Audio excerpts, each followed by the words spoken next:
I did a video about the Siege of Paris before, but the audio wasn't very good and I missed out something quite interesting and quite vital.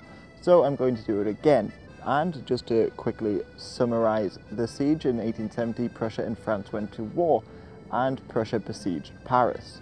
However, during the siege, the Paris Commune, an early socialist group, rose up, so the French government had to besiege the Paris Commune while the Prussians besieged the French government, so you had a siege within a siege.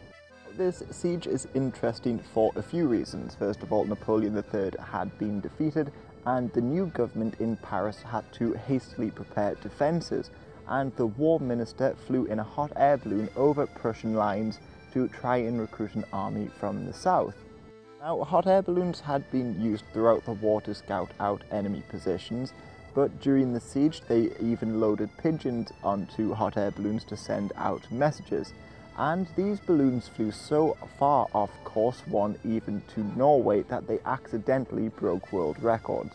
Though mail was able to leave the city, food could not enter, so the poor people in Paris began eating cats and dogs. However, on Christmas there is a surviving menu of animals from the zoo that the rich people decided to eat, and the rich people had the choice between eating things like elephant and kangaroo.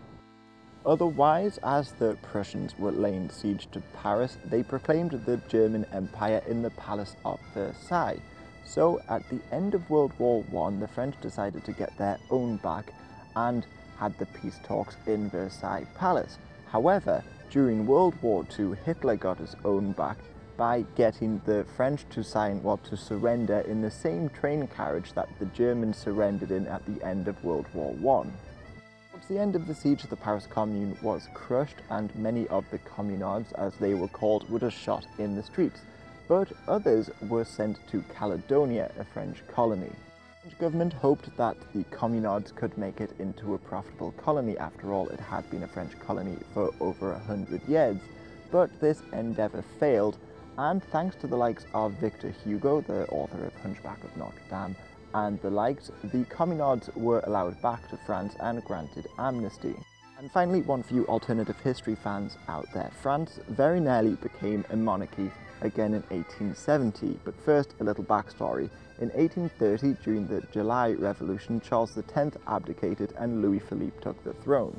The Legitimist faction, as they were called, continued to back Charles X and his descendants, while the Orleanists continued to back Louis Philippe and his descendants even after Napoleon III became emperor. Napoleon III, by the way, became emperor in the 1850s, but initially took power after the 1848 revolution. But anyway, during the siege, the factions came to some sort of agreement when Henri, the grandson of Charles X, would become king. However, Louis Philippe's grandson would become his heir. Now, this actually came quite close to happening, and they even made royal coaches for Henri's coronation, or at least entrance into the city.